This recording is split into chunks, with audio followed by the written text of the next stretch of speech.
si umekuwa nini sana? Nini hiyo? Sijachelewa. Umechelewa. Nilisema unakuja kitu saa 5. Mimi hapa ndo kaka wa marehemu Kumalinda. Fungua.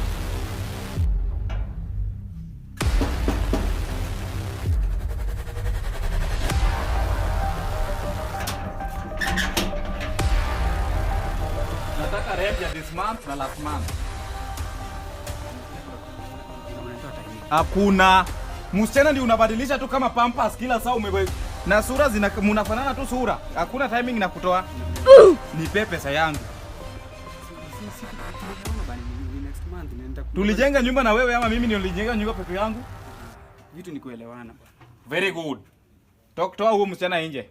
Kama umeshindwa kuishi kwa nyumba, toa msichana nje. Ni kuelewana tu. Sasa umeweka kitu yako ndio tamu, hutaki kulipa rent. Toka nje. Toa huo msichana nje, nataka rent.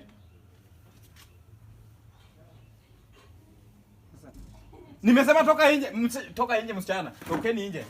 Nyumba yangu. Nataka nivae viatu. Unavaa viatu kwani ulikuja aje? Wacha kuniguza utanichafua.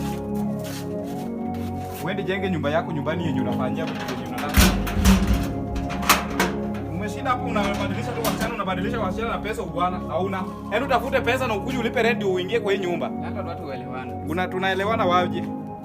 Lipa pesa venye uliconfuse huyo msichana akakuja hapa. Na nisikuone kwa hii compound bila rent.